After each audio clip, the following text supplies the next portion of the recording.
His first speech, and I ask the House to extend to them the usual courtesies. I call the member for Flynn. Mr Deputy Speaker, it is difficult to put into words the enormous pride I feel standing here in the chamber of the House of Representatives as part of the 47th Parliament of Australia to deliver my maiden speech. It is a political milestone for me, as I have now represented my communities at all three levels of government – local, state and federal. Mr Speaker, there is much to say and many to thank, and as my fellow parliamentarians will know, the stony road to Parliament is not a journey that one makes alone. Rather, it is an effort of many – family, friends, volunteers, donors, political party people, complete strangers, and of course the voting public. All have made a contribution to make my campaign a success. I would sincerely like to thank everyone who has helped me to achieve this position as the federal member for Flynn. Mr Deputy Speaker, it is truly an honour to be elected by the people of Flynn and to join the ranks of the parliamentarians who have come before me. I do not take this lightly, and I pledge my loyalty to the people of Flynn and earnestly thank them for putting their trust in me. I will be their champion, and I will most ardently defend their future and their prosperity. Mr Deputy Speaker, there has been one universal constant throughout my political career so far, and that is my wife of 35 years, Terry. Terry has been a monumental rock of unwavering support and certainly my biggest supporter, and at the same time an unrelenting critic. There's been an old, long-standing adage that behind every good man is an incredible woman, and there in the gallery is living proof of that. I would like to thank my children, Sarah, Tom and Scott, and their families for their assistance in supporting me during the campaigning and for maintaining our rural properties while we were travelling the electorate of Flynn. I would also like to acknowledge my mother, Inga-Lisa, who is unwell in hospital and I know will be watching today. Mr Deputy Speaker, my first memory was sitting on my father's lap beside a wood stove. It was early in the morning and it was cold. On the table before us was a radio in a brown leather case, and the man who was reading the news said, "The President of the United States of America, John F. Kennedy, is dead." So profound was the voice of the newsreader that I remember it to this day. Mr Deputy Speaker, that was my first experience of an event that changed the world. In my life, I have seen many events that have changed the world, how we view things and how opinions change. I have seen many droughts, floods and fires. I've learned that Australia is a land of extremes, yet I'm yet to see the record floods that happened in Queensland in the 1890s, 2 generations ago, and bring meaning to Dorothy McKellar's words, "An opal-hearted country, a wilful lavish land. All you who have not loved her will not understand." I grew up in the bush in central Western Queensland. I remember candles, kerosene lanterns, kerosene fridges, 32-volt lighting plants, party line telephones, mosquito nets and flypaper. There was the wood stove and the wood heap, the axe and the chopping block, the chook pen where the eggs came from, and the garden where the vegetables grew. Trips to town were rare events, and with the exception of the mailman, who came weekly, we would see no one other than our immediate family for weeks. Mr Deputy Speaker, times have changed. No longer is this lifestyle normal in rural Australia, but rather the exception. This is because of the advance of technology, the availability of energy and the options and opportunities that this has provided. Mr Deputy Speaker, one of the biggest issues the world faces is food security, and our ability to provide enough food will be one of our greatest challenges as we move to the future. History has shown us that there is nothing like hunger to drive political change and turmoil. Both the French and Russian revolutions were driven by the fact that the people were starving. We are seeing a situation unfolding right now in Eastern Europe, which traditionally produces 1/4 of the world's wheat crop. This production is likely to be severely limited given the war in the Ukraine. This will ultimately affect Australia, as a world shortage of wheat will increase the commodity value. Bread will more than likely become more expensive as a result. If you live in sub-Saharan Africa or any other third world country, the prospect of famine is ever more real. Closer to home, what is happening in Sri Lanka, where a small nation that produces a surplus of food now cannot feed itself, all because of a seriously bad political decision to ban agricultural chemicals and fertilisers and become totally organic. This has resulted in riots and political turmoil. The advent of lumpy skin disease and foot and mouth disease in Indonesia, and particularly Bali, and varroa mites in our beehives in New South Wales has highlighted the fact that biosecurity needs to be taken seriously by all of us to ensure Australia's ability to produce food. We need to be ever vigilant and more proactive, educating people how vulnerable our industry is, rather than reactive after the fact should exotic diseases come to Australia. These diseases and pests could severely limit our ability to produce food. Mr Deputy Speaker, mankind is changing and adapting, as it always has, ever since we evolved from the creatures of the Rift Valley. Climate is changing, as it always has for billions of years since the dawn of time. We have geological and archaeological evidence from the past that shows us that there has been many changes in the Earth's history, from ice ages to the era of the dinosaur to the evolution of modern man. We must use our technology and look at the past to understand our history and learn from it so we can better understand our path to the future. Mr Deputy Speaker, Flynn is a large electorate in central Queensland, approximately twice as big as Tasmania, covering some 132,000 square kilometres. It has 3 coal-fired power stations, Stanwell, Callide and Gladstone, providing a generation capacity of 4,635 megawatts of baseload power. There are 15 large coal mines, projected to produce 90 million tonnes of coking and thermal coal this financial year. There is the CSG gas industry, producing approximately 25 million tonnes of liquefied natural gas that is exported to the world through the port of Gladstone.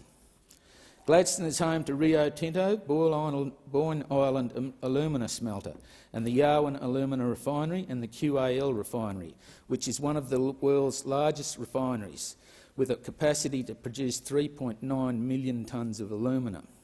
Gladstone is Queensland's largest multi-commodity shipping port and the world's 4th largest coal exporting terminal. We support a huge agricultural sector, producing everything in terms of food and fibre for Australia and the world. Mr Deputy Speaker, the heavy engineering sector, the transport sector of road, rail and shipping all combine to make the Flynn electorate an economic powerhouse that generates the wealth for Australia, for the Australian economy. Mr Deputy Speaker, the industries of Flynn are heavy carbon emitters and therefore most vulnerable to the economic effects of any emissions target proposals, and it is these arguments that pose the biggest threat to our jobs, our livelihoods and the future prosperity, both as a region and as a nation. Mr Deputy Speaker, there has not yet been a definitive explanation to what effect zero net carbon legislation, renewable energy targets, environmental constraints will have on people's jobs, particularly in central Queensland, where everyone is connected to the agriculture, mining, resource, heavy industry, power generation and transport sectors in one way, shape or form. This is a question that needs to be answered. Mr Deputy Speaker, the Central Highlands Regional Council, based in Emerald, derives approximately half its rate revenue from the coal and resource sector. If we as a nation are to oversee the demise of the coal and gas industries, where is this revenue going to come from? This is a question that needs to be answered. Mr Deputy Speaker, the argument that global warming has been caused by human emissions and there is need for drastic action is based entirely on computer modelling. Climate, atmospheric and ocean temperature models over the last few decades have all been checked with actual measurements, and all of the predictions have been wrong. There have been the most outrageous claims made in recent decades about pending climate catastrophe that simply have not happened. The ice caps will melt. There will be catastrophic sea level rises. The polar bears will die. There will be tens of millions of climate refugees. We've got 90 days to save the planet, and so on. Mr Deputy Speaker, it is preposterous to suggest that computer models can predict the climate future when input data and parameters are manipulated, flawed and wrong. Rubbish in, rubbish out. If there is one universal truth, it is this: if the theory does not agree with practice, theory is wrong every time, no exceptions. Mr Deputy Speaker, last year some 25,000 world leaders and bureaucrats converged on Glasgow for the climate conference. Many nations of the world, including Australia, agreed to the proposal to reach zero net carbon emissions by 2050. Since then, Russia has invaded the Ukraine, and Eastern Europe is at war. This event has exposed energy policy and national security in many EU countries as desperately lacking. Mr Deputy Speaker, Germany is arguably one of the world's most technologically advanced industrial nations on earth, who finds itself in a position where their renewable energy and emissions policy has exposed their national security. Russia now has the ability to bring Germany to its economic knees simply by turning the gas off. As a result, the German government has overturned its decision to phase out coal-fired power stations and nuclear power plants. France is considering more nuclear power, as is Italy.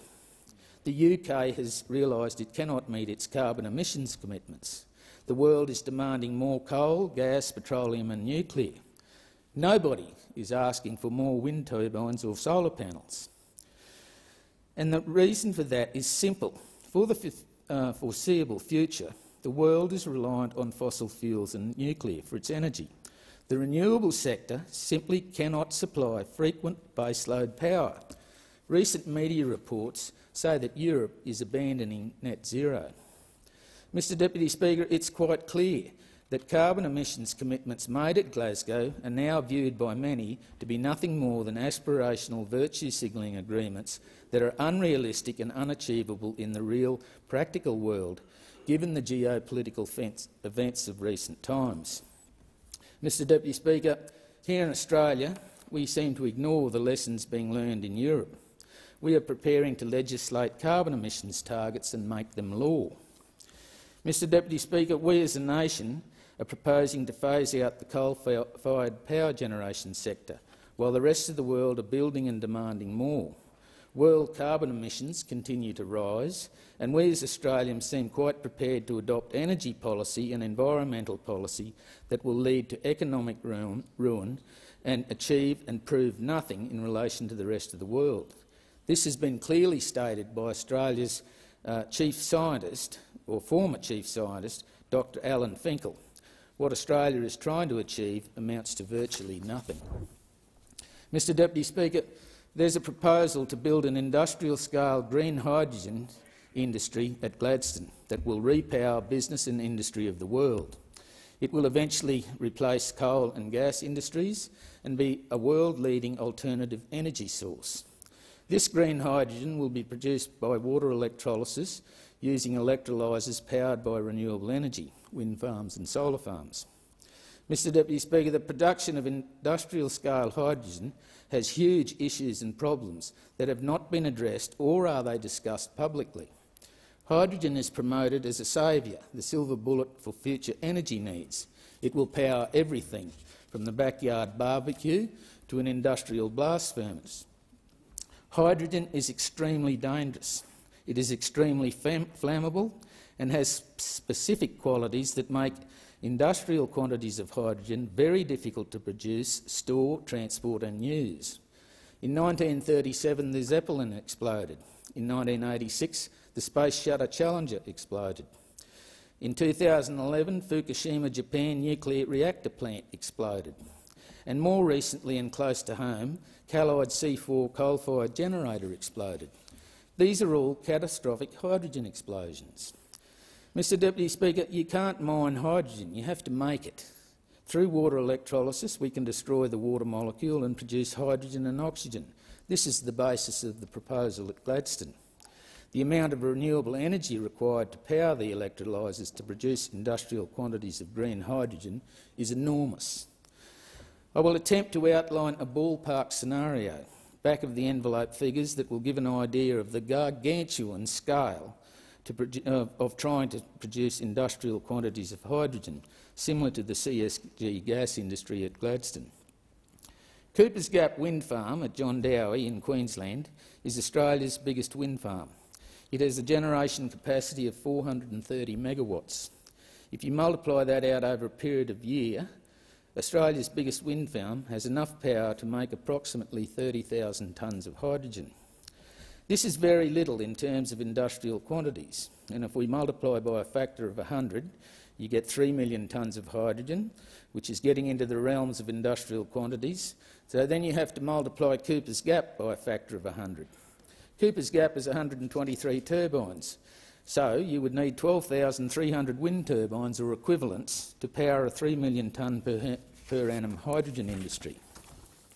Cooper's Gap cost $850 million to build, so by my estimates there would have to be in excess of a $100 billion investment if we want to go with the wind farm scenario to generate power to make hydrogen just at Gladstone. Mr Deputy Speaker, what really troubles me is the amount of land that would be required. The footprint of a large wind turbine is approximately 25 hectares. So in rough round figures, 3,000 square kilometres of land would be required for the wind farm scenario. To put that into perspective, there'd be a wind turbine every few hundred metres all the way from Gladstone to Billawheeler in a corridor 30 kilometres wide. Mr Deputy Speaker, I shall require more staff in my office to deal with the complaints. Mr Deputy Speaker, the ability to produce enough fresh water is another big issue that remains unresolved. You need 10 litres of water to create a kilo of hydrogen. Industrial quantities of hydrogen require industrial quantities of fresh water. There are no plans to build any large water storages to supply a proposed industrial-scale hydrogen industry. There are proposals to build desalination plants and use seawater, but this requires more energy and creates the problem of what do you do with the brine that is created. Pumping brine into the ocean would be devastating for the Great Barrier Reef. Desalination plants have notoriously been inefficient and expensive, and I look forward to the ABC investigative journalism team reporting on this. Ordinary hard-working people at Gladstone and in Australia deserve to hear the truth. Mr Deputy Speaker, I support the development of new technology, including hydrogen. However, I would question the huge amounts of government subsidies that have been allocated to such proposals, particularly when there are many issues that are not satisfactorily addressed. Aged care, childcare, health care, the cost of living, social housing, housing affordability and so on. I have no doubt there will be a hydrogen industry developed at Gladstone. However, the practical and economic realities of doing this on a huge industrial scale have not been investigated or understood. It should be the market that should be providing the bulk of the investment to such proposals, not the government. Mr Speaker, to my fellow Australians, I say this: cabat emptor. Mr Deputy Speaker, ordinary Australian people require and deserve the basics of life: food security, water security, energy security and national security. Mr Deputy Speaker, I have made a mound and I stand upon it. I will be on good terms with all persons as far as possible without surrender. And I will leave the House with one final thought. De omnibus, de debantem. Question everything. I commend my speech to the House.